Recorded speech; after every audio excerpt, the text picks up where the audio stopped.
Salamat. Nandiyan na kayo ha, mga kapatid. At salamat kay Brother Danny mga da. We enjoy watching you. Tama yun. Kasi maganda yung ilog. Maganda yung falls sa likod ko. Doon din mga Bautista Malandot family. At ganyan din ang mga si Ma'am Bebelin Makutay and family. Domingo, Sir Domingo Jr. Miliante and family. Sergio na. Okay, nandyan ang Ma'am Nomi Taguba and family. Salamat po. Ma'am Marina Ponopio, Merry Christmas. At si Sir Jepoy Eustaquio. At nandyan si Ma'am Jobilin Palesteros Chopilo. Oo, nakatagpo kami ng buntis kanina. Ikaw raw ang nag-injection, sabi niya. Okay, Pastor Reggie Ocomo, nakarating ka na ha. Salamat, patid. Salamat at ingatan ka ng Diyos sa pagmomotor mo. Diyan si Pastor Tom, Tante with Banaya, with Relaya, with Ma'am Donna and Grissom. Nandyan si Ma'am Jessa Batad Timagos from Apusing, Philippines. Yun. Abay, meron tayong tagapanood dun sa Zamboanga, sa Kamaralang Bible Baptist Church. Alam ko to eh. And then, nandyan si Sir Mario Legaspi de Campo, kanon din Kylie, at Ma'am Maribel Malilin. And siyempre, nandyan si Apo. Nandyan si Apo. Hello, Legacy at saka si Nick. Ayun. Dalan mama nila at saka daddy. Okay, nandyan ang Bukel and Pagulayan family. Ganon din ang aking kaibigan na pastor sa Santo Niño, si Pastor Darwin Kaalim and family with the complete children. Diyan si Luis Peitano.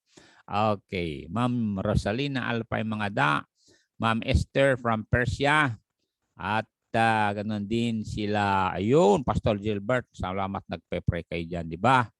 Okay, ganoon din si Lailani Mahilo Makapagong and J. Mark, Preacher J. Mark, Pagulayan Bukel. So, salamat nandyan na kayo. Nandyan din Sir Marlon Hernandez at nandyan si Preacher John Paul Maborang. At Loreme Batad Timagos. Kapatid ito ni Ma'am Jessa. At nandyan ang aking classmate. Talagang ever present palagi magpe-pray sa atin. Dahil kung walang mag-pray, hindi ho successful ito. Remember, sabi ng Diyos, commit thy way unto the Lord and thy thoughts shall be established. Commit thy works unto the Lord and thy thoughts shall be established. Okay, salamat po Pastor Darwin sa pagpe-pray nyo. At ayun, pakikamusta lang kay Brother Alwin. Okay. Preacher Live, nandiyan ka na ha. Salamat po. Kayo mga young preachers, talagang mapalad kayo kasi sa live streaming na ito ay inform kayo sa doctrinal issues na harmonious. Ganun yan. Okay, punta sa 1 Kings chapter 17:17. At ituloy-tuloy natin sapagkat mga kapatid, believers who love the Lord brings life to a lifeless home or lifeless world. Ulitin ko, believers who loves the Lord brings life to a lifeless world. Pakinggan natin dahil ay mama mo si Loreme, sorry Jessa, akala ko kasi kapatid mo kasi mas bata sa tignan sa iyo, no? Okay. Ready? 17 tayo. Ulitin ko Believers who loves the Lord brings life to a lifeless world. Don't you know this is a lifeless world? Yun ang sabi ng Panginoon, di ba? Na this world is dead. Nalala niyo? Nasabi ni Lord Jesus Christ, let the dead bury their dead. You see, that's why we are here to bring life to them because we know who the giver of life is. Ready, read. And it came to pass after these things that the son of the woman, the mistress of the house, fell sick, and his sickness was so sure that there was no breath left in him. Verse 18. Look at this. And she said unto Elijah, what have I to do with thee, O thou man of God? Art thou come to me to call my sin to remembrance and slay my son? And he said unto her, ito na, si Elijah, sabi ni Elijah doon sa babae, give me thy son. And he took him out of her bosom carried him up into a loft where he abode, and laid him upon his own bed. 17. And Elijah cried unto the Lord and said, O Lord my God, hast thou also brought evil upon the widow with whom I sojourned by slaying her son? And Elijah stretched himself upon the child 3 times and cried unto the Lord and said, O Lord my God, I pray thee, let this child's soul come into him again. So iba yung katawan sa soul, 22. And the Lord heard the voice of Elijah, and the soul of the child came into him again, and he revived. Pansin nyo? Came into him again. Ibig sabihin, iba yung kaluluwa sa katawan. So, pray tayo. Maraming salamat po dahil andito pa kami na ginagamit mo at nandito mga kapatiran kong mga pastor, ginagamit mo at mga kapatiran kong believers, ginagamit mo para they will bring you, Lord Jesus, to people so that when people will receive you, they will have eternal life. Truly, Lord, those who loves you is bringing life to the world like us. All churches like faith, Baptist churches like faith, O Lord. When we go to the mission field throughout the world, we bring you, Lord Jesus, the way, the truth, and the life. And that's the time that there will be a meaning in the life of people when they will have the divine nature being indwelt by the Holy Spirit of God. And now they can understand why they are here for a purpose. And we understand also that this world is not our home. So thank you for believers now who supports this great ministry. Repay them, O Lord, with good health, wisdom, and understanding. Bless them according to your word. Thank you for the mothers who have taught their children to obey you and to honor you. I bless them all. Keep us safe. In Jesus' name. Amen. Thank you very much. At nandiyan na kayo. Salamat po sa inyo. Yan. Salamat po kay Pastor Lopez, praying for the success of the program. And si Ma'am Demata, happy, blessed evening sa lahat, sabi niya. Okay, so salamat. Nandiyan na kayo. Puntahan tayo rito. Don't forget the title that believers like Elijah who loves the Lord brought life to a lifeless home, to a lifeless world. Ganun yun eh. Kaya mga kapatid, tama lang inutusan tayo ni Lord Jesus Christ na sabi niya, if you love me, keep my commandments, you go into all the world and preach the gospel sapagkat the gospel is the power of God unto salvation to everyone that believes. You see? Kaya salamat sa Diyos na lahat ng Baptist churches throughout the world, throughout the Philippines, ay talagang ginaganap na talagang church planting, mission dito, mission doon. And it's because yung mga nagmamahal kay Jesus na mga business people, mga government employees, at mga private workers ay talagang they love the Lord. Katulad ng mga nag-abroad, they keep on sending, di ba? Kaya nga pasalamat ako kay Pastor Bukel, sabi niya, yung isang kapatid talagang nagpapadala pa rin. Salamat po. Sabi ko nga magandang oras sa iyo, Noriel Rioca. Ha? Alam ko, ang talagang taga-pusing Philippines ito. Okay. O, Jepoy, mag-preach ka na para talagang may blessing. Kasi habang nandyan ka nakahiga, okay nakaupo, Brother Jepoy, pag-aralan mong Bible. Dahil yung title ng lesson natin ay A Believer Who Loves the Lord Brings Life to a Lifeless World. Bakit lifeless? Yung kwento nga natin dito, yung kwento dito, lifeless na yung katawan ng bata. Remember? Umiyak na yung nanay Oo, sabi niya, wala nang hininga anak ko. Sabi ni Elijah, sandali, akin na. And then, nag-pray si Elijah. Itong gagawin natin mga kapatid para gamitin tayo ng Diyos na dalhin ang ebanghelyo sa ibang tao para magkaroon silang eternal life. Ipag-pray natin muna sila. Tulad yan, bago kami nagsulwining nila Pastor Tom. sila Sister Donna nung Sabado, pinag-pray namin. Oh, mga mahal sa buhay nila, Ronaldin at saka si May, pinag-pray namin yung mga Dameg family at saka Jacinto at saka Medrano family. Salamat kay Andrea, nihanda niya mga tao doon. Alam niyo mga kasama, talagang ang bait ng Diyos. God will always use someone so that others will be saved. Mantakin mo yan. So, tayo na nandirito ay katulad tayong Elijah. Dahil, as I said, mahal na mahal ng propetang ito ang Diyos. Nung sinabi niya Ahab, hindi ako atras. Mahal ko ang Panginoon. At sabi niya, meron akong conviction. Oh, yes, salamat. Nandyan si Ma'am Charito Velarde Arojado from Zambales. Yes, tignan niyo yan. Kaya kahit saan-saan. Alam niyo, nung ako ay estudyante pa lamang, ay meron ng church doon si Iba Zambales. That was 1975. Sila Tatay Lubasan, si Lodivico Tamon, sila ang mga kwan doon eh. Siyempre, mga missionaries natin nung araw, talaga maiinit yan eh. Hanggang ngayon, mas mainit kasi mapansin nyo, kahit saan-saan lugar, meron. Punta ka sa pangalan nito, Apayao, kahit sa sulok ng bundok. Yung boundary ng Abra at saka Apayao, meron na doon. Salamat sa Diyos. Kaya kahit lakad lang, sa Pastoodlaw nga, naglakad sang araw yan. At sabi niya, aakyat ka sa mga ugat ng kahoy para lang makarating doon. It's because we want to bring life to a lifeless home or lifeless world.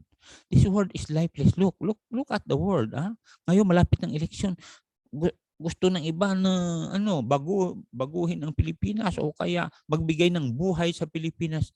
Wala doon mga kasama. Tingnan mo nga naman. Magmula nung ako'y preacher 1975. Hanggang ngayon, ilan ng presidente dumaan. Pero, look, kulelat pa rin ang Philippines. Mabuti pa nung tiempo ni Marcos na tayo ay number 1. Totoo yan. Kinatatakutan nga tayo kasi meron F5A si President Marcos. At walang maitayo sang China dyan sa West Philippines Sea. Kasi every time na may makita ang mga Air Force, babanatan nila ng missile. Ngayon umalis si Marikano. So, talagang malapit ng darating ng Panginoon. Ang pag-asa talaga natin ay rapture. Pero habang nandirito tayo, ay let us bring life to the world. Kaya ang ganda ng awit na throughout the lifeline. Kasi yung lifeline na yon ay gospel. Diba sabi niya? Send the light, send the light. The gospel light. Para magkaroon ng ilaw sa mga tao. Ngayon, punta tayo rito mga kapatid sapagkat Jesus Christ is the life of all men. Okay, pakinggan natin. John chapter 1, 1-4. Basahin natin ito para makita nyo na, we bring Jesus to people. Kaya nga, sabi ng Bible, whosoever shall call upon them, the Lord shall be saved. Nalala nyo yun. But how can they call on him of whom they have not believed? And how shall they believe in him of whom they have not heard? And how shall they hear without preacher? And how shall they preach except they be sent? Yun ang kagandahan mga kasama. And that's why we who love the Lord brings life or Jesus to a lifeless world. Walang life ang world na ito. Look at that verses now. Ready, read. In the beginning was the Word, and the Word was with God, and the Word was God. This same was in the beginning with God. All things were made by Him, and without Him was not anything made that was made. Ito na, verse 4. In Jesus, in Him was life, and the life was the light of men. Kita niyan, kung wala si Jesus isang tao, madilim ang buhay. Madilim, walang patutunguhan. They thought that this world can bring them happiness. Kaya kahit ano lang ginagawa yan, nandyan si Chanis Bautista, watch tayo. Sabi, anyway, ito mga kasama. Without Jesus, life is meaningless. Katulad yan, lifeless na katawan nung anak nung balo, wala. You see, ano magagawa ng lifeless? Kaya nga, look, nagpunta na ang tao sa buwan. Nalala niyo, akala natin na mag-progress ang whole world. Ano mag-progress? Tignan yung gasolina. Ang mahal-mahal na. Dapat naging mura yan. Bakit? Galing ng tao sa buwan. Kumuha ng bato doon. Dapat giniling nila, ginawa nilang gasolina. Wala. Narinig niyo magkasama. Ngayon, pupunta naman daw sa Mars. Gumastos lang ng ilang bilyon na.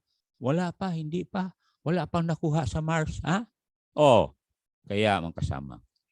When we come closer to Jesus, alam mo gagawin ni Jesus sa atin? Dahil mahal natin siya. Anong sabi niya? Pakinggan natin dito. Okay. Anong sabi niya? John 12:26.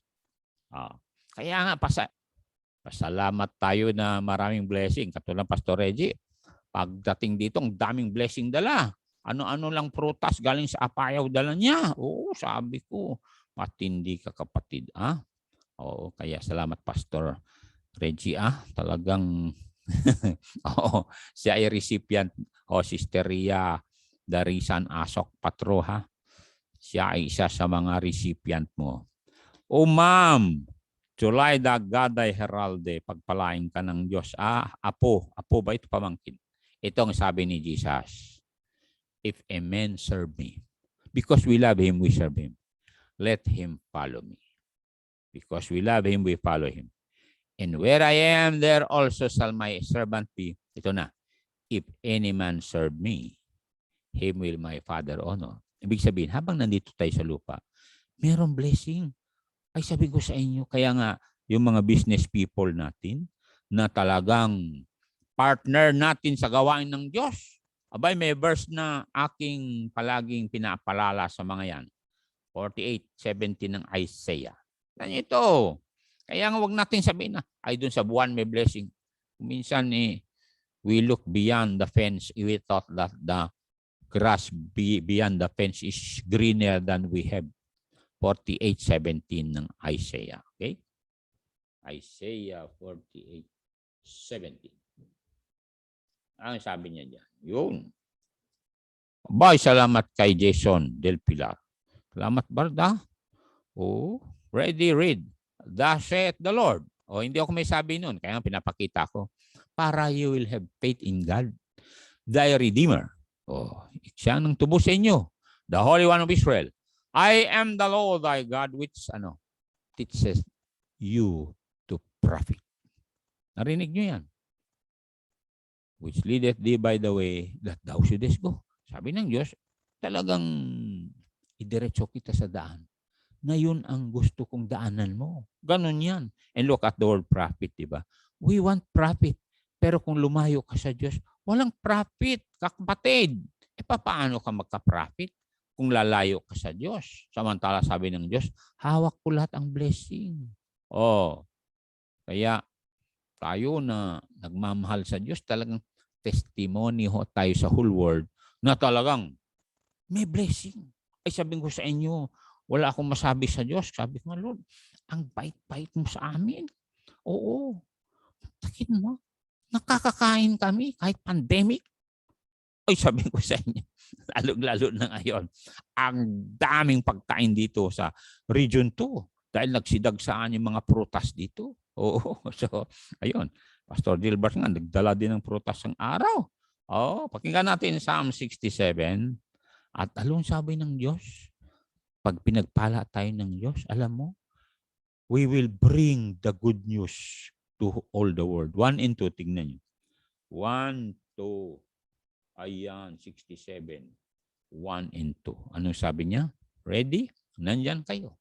Kaya nga, prayer natin ay talagang, the Lord will bless us para maganap natin yung verse 2 ng Psalm 67. Kaya salamat kay Pastor Reggie, privileged. Talagang natuwa nga ako dumating ka madaling araw. Kaya salamat Kaya ang salamat po sa mga nagmamahal. Katulad niyan, Mahal tayo ni Pastor Lopez na hindi siya nag-a-absent para manood at ipag-pray tayo. Oo, kasama. Okay. Anong sabi ng Psalm 67? God, be merciful unto us. Prayer ito eh. Bless us. Sabi niya, bless us. Totoo nga naman. How can we be a blessing kung hindi tayo pagpalain ng Diyos? Tulad niya, marami nanonood sa television ngayon. Don't you know, kayo mang nanonood sa television, mahal kayo ng Diyos. God wants to bless you. Kaya, sabi ni Ma'am Esther, nahinto po. Ay, sa inyo dyan sa Persia, nahinto kasi nandyan si Ayatollah Ruhollah Khomeini. God merciful unto us and bless us and cause His face to shine upon us sila. And look at the result kung God will bless us. That, ito na, yun ang sinasabi ko, bringing life to lifeless world, that thy way may be known upon the earth. And thy saving health among all nations. Salamat sa Diyos sa mga foreign missionaries na nanonood throughout the world. Mantakin mo, pati sa Africa, South America. May mga Filipino missionaries na, kaya nga, kayo mga pastor na nanonood, kayain nyo kami ni Pastor Lopez kahit pa paano may i-pitch in tayo sa foreign missionaries. Kaya nga, ang ginagawa natin sa inyo mga local pastors ay talagang sinusuportahan namin kayo ng 5 years para after 5 years naman, self-supporting na kayo para matulungan natin itong mga nagpupunta sa Tibet, Mongolia. Hindi nyo ba alam? Sabi nga nung isang preacher, hindi basta-basta magpunta sa Afghanistan. Mahal ang tapos magbahaba ka pa rin ng bigote. Just to bring the gospel to them. So, nanonood ang aking pamangkin si Ma'am Tita Andaya. Maraming salamat po sa suporta niyo, pamangkin. Okay. So, marinig natin sa Bible na in Jesus Christ is life. Kaya, punta tayo sa verse na ganito mga kapatid. Dito sa, ang ganda naman ng pagkasabi niya rito. Diyan na kayo. Okay, ito natin na 2 Kings 4, 39 to 41. 2 Kings 4, 39 to 41. Okay. Okay, ito bringing life nga to a lifeless world. Sundan natin to. Yes, Pastor, mission is the heartbeat of the church. Totoo yan. Sabi ko nga are we in line with the Sea of Galilee or the Dead Sea? Ganun yan. Dalawa lang yan. Kung centralized tayo, Dead Sea. Kung tayo mission-minded, Sea of Galilee. Ready? Read. And one went out into the field to gather herbs and found a wild vine and gathered thereof wild gourds in his lap full and came and shred them into the pot of pottage, for they knew them not. Verse 40. So they poured out for the men to eat, and it came to pass as they were eating of the pottage that they cried out and said, O thou man of God, there is death in the pot. And they could not eat thereof. Salamat, nandyan si Elisha. Look at verse 41. Yan natin to. But he said, then bring meal. And he cast it into the pot. And he said, pour out for the people that they may eat. And there was no harm in the pot. Narinig yung mga kasama. Don't you know, death cannot harm you anymore when you have life eternal in Jesus. Yan ang pakay natin sa libutang ito We bring the gospel to people so that when they die, wala nang harm ang death. Sabi ko sa inyo, malinaw ho yan sa Bible. Death cannot harm you anymore. Kaya nga, ang ganda nung sabi niya, I will rise again. Because He will make me rise again. There's no power on earth that can hold me down. Bakit? Because Jesus Himself conquered death, hell, and the grave. You see? At sabi mismo ni Lord Jesus Christ, Death will not harm us anymore. Di ba naalala ninyo? We who have accepted Jesus Christ as our lamb sacrifice. Sabi niya, when I see the blood, I will pass over you. 8:51 ng John. St. John. Okay? Kaya yun ang ginagawa natin dito. Salamat Pastor Lopez. Iba siguradong internet dyan sa inyo. Kami rito ang lakas kasi marami kaming cell site dito. Ay, may cell site dun, may cell site yan. Ay, sabi ko siya. Ito na.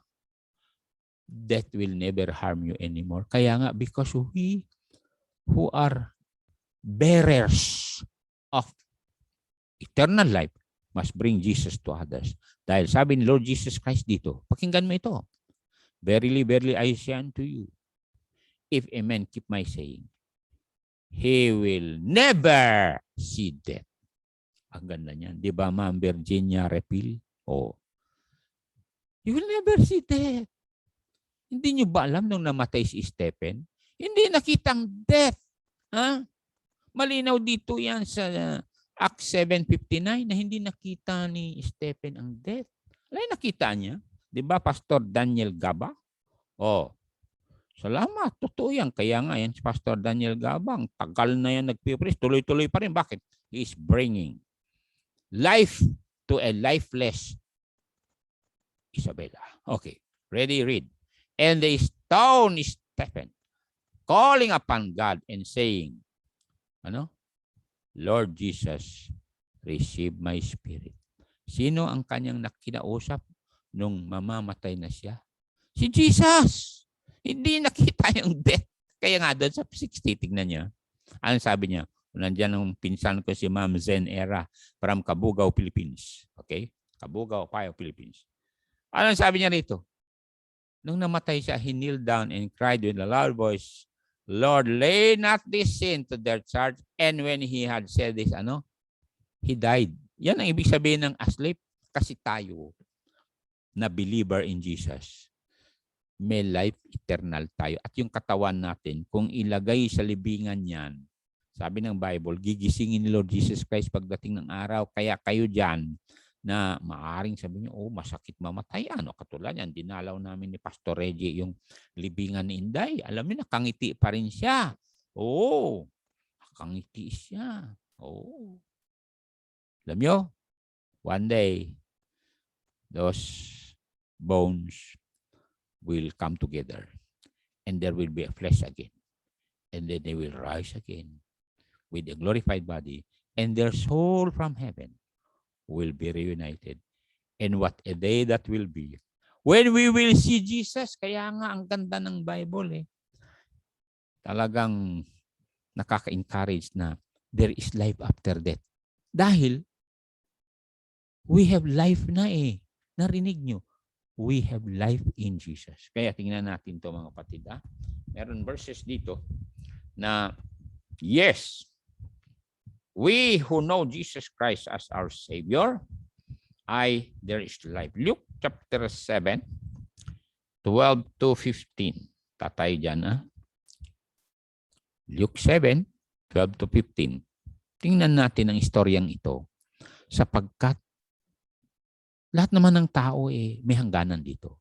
Kaya kagandahan yan. If they have received Jesus Christ as their Savior, sabi ko sa inyo, why worry? Magkita-kita tayo, as I said nga, magkita-kita tayo sa judgment seat for rewards. Ready, read. Now when Jesus came near to the gate of the city, behold, there was a dead man carried out, the only son of his mother, and she was a widow. And much people of the city was with her. Bible said, and when the Lord saw her, he had compassion on her and said unto her, weep not. Alam niyo, kayo na namatayan, Jesus can say, weep not. Kasi makita niyo ulit sila. Mga kasama. And Bible said, and Jesus came and touched the bier, yung katawan ng tao. And they that bare him stood still. And he said, young man, I say unto thee, arise. Look at verse 15. And he that was dead sat up and began to speak, and he delivered him to his mother. One day, you and your mother will reunite. You and your father will reunite. You and your grandparents will reunite. Mga loved ones natin na pumanaw noon pa will reunite because Jesus will come. Sabi ng Bible, the dead in Christ shall rise first. And we, which are alive and remain, shall be caught up together with them in the clouds to meet the Lord in the air. Kaya nga, ang kasama, hindi gaano mabigat ang mamatayan sa atin dahil naalala ninyo acronym ng death, di ba? O, baka nakalimutan na ninyo yon, yung acronym ng death. Letter D. 2 Timothy 4:6. Letter D. Naalala niyo yan? Departure of the soul to a heavenly country. Naalala niyo yon? 2 Timothy 4:6. Letter E. Hebrews 9:27. Expiration of our earthly contract. Oh, kapatid, kaibigan. Yung iba, parang nag-abroad ang kontrata nila 3 years. Yung iba, 10 years, you see. Pero, mag-expire din. Mag-expire ang kontrata natin sa lupang ito. Yun ang sabi ng Bible eh. Because, our life is just like a vapor that appear for a little time and then vanish away. It will vanish away. Kaya nga sabi ni King Solomon, boast not thyself of tomorrow, for thou knowest not what a day may bring forth. Diba, Jim Carlil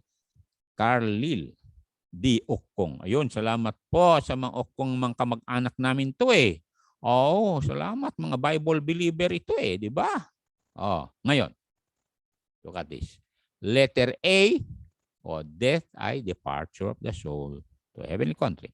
Letter E, expiration of our earthly contract. Hebrews 9:27. Letter A, Luke. Pakinggan nyo. 23:42-43. Basahin kasi natin para maganda. Okay. Para makuha yung letter A. Diba? Sir, Charlie, Osero, Tadya. O preacher to eh. Pastor Kali, may sent out mo na nga yan sa kwan. Sa boundary ng Apayao at Paire. Sir Salme Garcia, salamat. Nag-amen ka ha. Ito yan. Ano sabi niya rito? Sa 42 muna. 42, okay? Kasi mamamatay na itong kasama ni Jesus sa cross. And he said unto Jesus. Mapansin nyo, ang kinausap niya, si Jesus. Kaya ganun din kausapin nyo. Kung hindi pa kayo save, anong sabi niya? Lord, remember me when thou comest into thy kingdom. Kasi nabasa niya yung nasa taas na sa cross ni Jesus, Jesus of Nazareth, King. King siya. So sabi niya, remember me when you come to your kingdom. And Jesus said, unto him. Kaya personal ang salvation. He said unto him, verily I say unto thee, today shalt thou with me in, saan? Paradise, hindi purgatory. Narinig nyo? Paradise. Ginawa lang kasi kidnap for ransom ang kaluluwa ng Vatican yung mga tao, kaya ginawa ng purgatory. So, ang letter A ay ascension of the soul to paradise. Ibig sabihin, umakyat. Kayo nang sabi ng 2 Corinthians 12, di ba 1-4, that paradise is now located in the third heaven. Ganon yan. Yan ang mga doctrine na dapat natin panghawakan. Para kung tanungin lang, saan ang paradise? Di, sabihin natin na sa third heaven. Okay? Letter T, nang sabi ng Daniel 12:2. Para naman ma-encourage kayo na masakit pang loob nyo. Ako, hindi masakit ang loob ko nung nakita ko yung libingan ni Inday kanina. 2020 namatay si Inday. Pero, tulog lang siya doon. Na po. Himbing tulog niya. Yun naman gusto ni Inday, di ba? Di ba, kabayan na Thomas Dolnuan at saka pinsan Georgie Latay. Ngayon. And many of them that sleep in the dust of the earth shall awake. Buhay sila. Ang kagandahan nung kung naabot natin sila to give them everlasting life through Jesus Christ, ay sabi niya, some to everlasting life and some to shame and everlasting torment or contempt. Yun ang dahilan bakit nandito tayo sa television nyo, sa Facebook nyo, sa inyong YouTube para tanggapin nyo si Jesus. Dahil sabi ng John 1:4 kanina, in Him was life. You see? So magkakaroon ng meaning ang life mo dahil hindi ka na slave ng material blessings. Hindi ka na rin slave ng lust of the flesh, lust of the world. Kasi nga, sabi ng Colossians chapter 3 verse 4, your life is hid in Christ. Basahin natin para good evening, sabi ni kabayan kong Thomas Tulnuan. Kamusta nga'y tibagay yung kabsat? Ready, read. When Christ, who is our life? Yun ang huwag niyong kalimutan. Huwag niyong kalimutan na si Jesus Christ is our life. I'm the way, the truth, and the life nga. Kaya nga, palagi namin sinasabi niya sa inyo, please accept Jesus Christ. Katulad sa akin dito, ito ay water, I will accept it. Simple lang. To quench my thirst, so that your thirst for earthly glory or earthly fame or prestige will be quenched, accept Jesus. At sabi niya, Christ who is our life shall appear, then shall ye also appear with Him in glory. Yun kagandahan ng Bible-believing people. By faith yan. So, kayo dyan na nanonood, hindi pa kayo saved. Sabi ng Bible, whosoever shall call upon the name of the Lord shall be saved. You see? So, salamat sa mga supporters dito kasi wala ako rito kung walang mag-support kasi wala dyan, meron tayong gadget dito, may ilaw tayo rito. Nagbabayad tayo sa Zoom, don't you know that? Ay, mahal ang Zoom, mga kapatid. Pero salamat at may mga maluluwang na puso't kamay para mabayaran to, para tuloy-tuloy tayo magbigay ng life to a lifeless world. Ganyan mga kapatid. So, punta tayo dito sa Bibles natin. At sabi niya rito, if you love Jesus, may mangyari sa iyo. Okay, Luke 12:37. Sabi niya dyan. Luke 12:37. Tingnan niyo ito, mga kasama. Kaya ang ganda ng mga verses na ito. Tingnan niyo ito. Kung mahal mo si Jesus, anong sabi ni Jesus sa iyo? Blessed ka, mapalad ka, at hindi ka mag-quit. Narinig niyo? Anong sabi niya rito? Preachers, ready. Believers, ready, read. Blessed are those servants whom the Lord, when He comes, shall find watching. Kaya nga natutuwa ako sa inyo kung sabi nyo, I am watching. Ngayon, diba, Syra? Narinig nyo. Blessed are those servants whom, when the Lord, when He comes, shall find watching. Because you love Him, diba? Verily I say unto you that He shall gird Himself, make them to sit down to meat, and will comfort. And Jesus will serve them. Ang ganda naman nito. Sa marriage supper of the Lamb, alam namin Pastor Lopez yan na Jesus Himself will serve us. Thank you, Lord, sabi ko. Sino ba kami para magdasar si Jesus ng pagkain, maghain ng pagkain sa atin, di ba? Siya nang nagluto noon. Kaya mga kapatid, there is life after death. Kaya nga nandito tayo to give life to a lifeless world. This is a lifeless world. Katulad nga binanggit ko, sabi ng isang tao, pag natapos lang ako sa high school, masaya na ako. Alam mo, siyempre sa kaming galing yon. Pag college lang ko, kasi walang college doon nung araw. Mabuti ngayon, meron na sa corner. College dito sa Tugigaraw. CCT pa noon CTC pa. Natapos nag-aral. Teacher siya. Oo, nagtuturo. Nung una, masaya siya kasi nagkaroon ng sweldo. Pero alam nyo, dumating yung oras na nung nagsweldo, kulang. Kulang kasi. Siyempre, may babayaran. May pinapaaral. Alam yung ginawa niya? Sabi niya, kahirap naman ito. Alam yung ginawa niya? Kung hapon, takbo yan sa bundok at mag-uma para lamang ma-augment daw yung kwan. Kasi nag-asawa siya. Nanganak. Ay, sabi ko sa inyo. Sabi niya, akala ko masaya na ako. nung ganito ang buhay ko, hindi pa pala. Alam niyo mga kasama, na hook ng Ginebra San Miguel. Namatay yun kasi sabi niya, hindi ko makaya. Oo. Kasi pag nag-inom siya, makakalimutan daw niya yung problema. Ay, madadagdagan, siyempre. O yun, aga tuloy namatay. Kaya maraming salamat po kay Dr. Angelina Emerson Galang Kiambao, nanonood din. At saka preach on, sabi ni Pastor Lopez. Kasi ganito yung mga kapatid. Sino bang inaasahan ng Diyos para dalhin ng ebanghelyo sa iba? Di ba ikaw at ako? Malinaw ho yan sa Bible. Okay, punta pa tayo dito sa verse na ito, ha? Daniel 12:30. 12:30, tignan niyo ito, ha?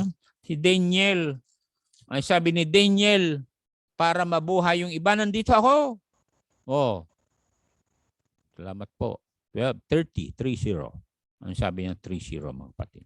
Okay? Kaya, 2:30 pala. Sorry, 2:30. 2:30 ito eh. Duterte kasi. Okay. Wala. Hindi na pala mag-run si Duterte. Okay. Tingnan ito, Daniel was a captive ito.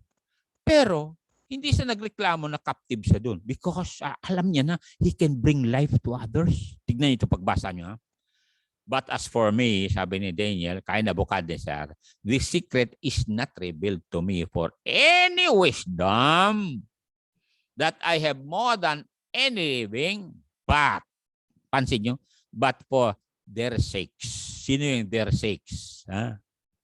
That shall make known to the interpretation to the king, that thou mightest know the thoughts of thy servant. Sabi, itong mga astrologers mo, advisors mo, nandirito ako para sila hindi mamamatay, para mabuhay pa sila. Pastor, paano mo alam na yung mga yung mga astrologers, mga wise men ni Nebuchadnezzar yan? Balik kayo dito sa verse number. Tingnan ito, Daniel tayo, di ba, mga kapatid? Okay, verse number 24. Yeah, tingnan, the same chapter, Ano sabi niya rito? Si Daniel nagligtas dun sa mga papatayin ni Nebuchadnezzar. Ikaw lang inaasahan ng Diyos, kapatid, para hindi makuha ni Satanas yung mga kaluluwa ng mga loved ones mo. Basahin natin. Therefore, Daniel went in unto Arioch, whom the king had ordained to destroy. Sino? The wise men of Babylon. He went and said thus unto him, destroy not the wise men of Babylon. Bring me in before the king, and I will show unto the king the interpretation. Ilan ang masisira na buhay kung wala ka? Masira sa drugs, masira sa love life, masira sa sabihin lang natin sa politics. Sabihin ko sa inyo. Look at verse 5. And then mag-pray na ako kasi sabi ni Ma'am Jessa, mag-watch pa ako. Okay. Ready? Read. The king answered and said unto the Chaldeans, the thing is gone from me. If you will not make known unto me the dream with interpretation thereof, you shall be cut in pieces, and your houses shall be made a dunghill. Pagtatadtarin ko kayo, sabi ni Nebuchadnezzar. Tingnan niya, Pero dumating si Daniel at sabi niya, I will give life to my fellow wise men.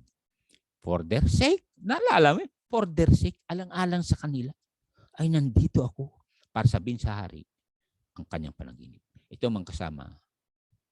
Dahil sa iyo, may mga tao na hindi masira ang buhay.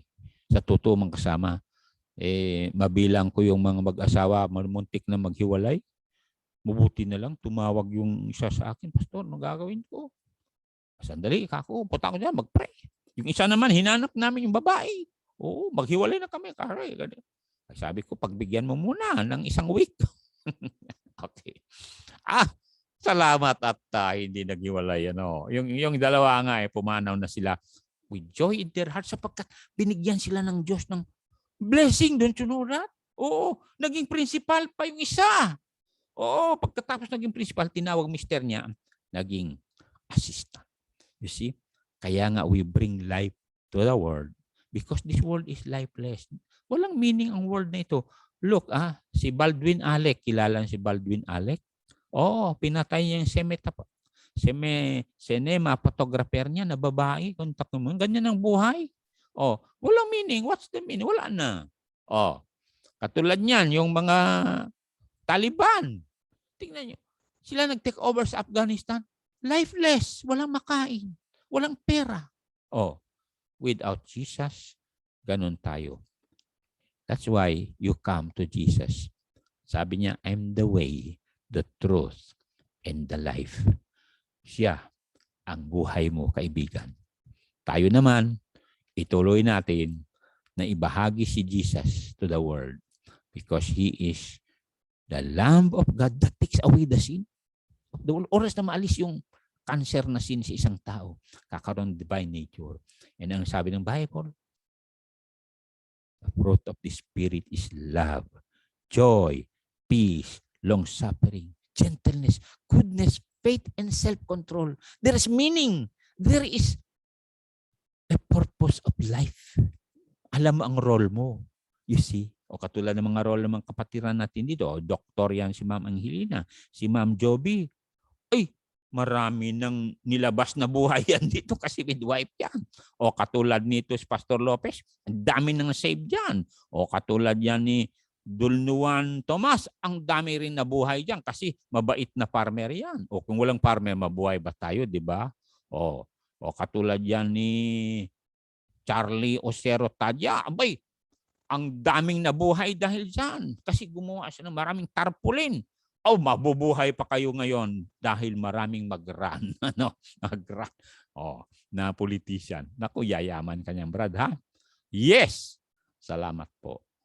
Katulad ni Ma'am Charito Belardo Rojado, yung, alam mo, dahil sa kanya, yung church nila, ay sumigla. Totoo yan.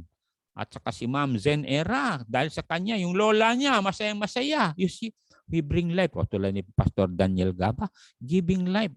Pastor Darwin Kaalim, preach sa mga pulis. Nakita ako, umakyat dun sa Mawanan. Nag-preach sila Pastor Reggie. Giving life to the policeman kasi pag namatay yung policeman dahil sa ambush, halimbawa lang, kawawa naman kung walang eternal life yan. Kaya mga kapatid, we are here for the purpose at inaasahan tayo ng Diyos. Kaya, always abounding in the work of the Lord. Let's pray. Heavenly Father, thank you so much for my brothers, my sisters. Thank you for these precious people who are praying for us. I pray for Sister Mylene in Saudi Arabia, together with Bel, Pito, and Romero, and Sister Rosette, together with Ma'am Peli, Ma'am Lina, Sir Rambo, Clive and Kay, at ganun din po Katini, Aton, Kaasyo, Katria, Gerald, Aldel, Aten, and Abi, together with the children of Sister Demata, like Michelle and Tom and the grandchildren, together with Richard, JR, and Cha with Pael. Again, God, thank you for trusting. Bless also Andres, Ma'am Andres in Taiwan. So with Sister Kabodol in Taiwan with the El Chicas. To God be the glory now and bless us according to your word. Bless my brothers and my sisters. Bless them beyond what they ask or think so that we will continue to reach the regions beyond to give life to a lifeless world through Jesus Christ. In Jesus' name, amen. Amen.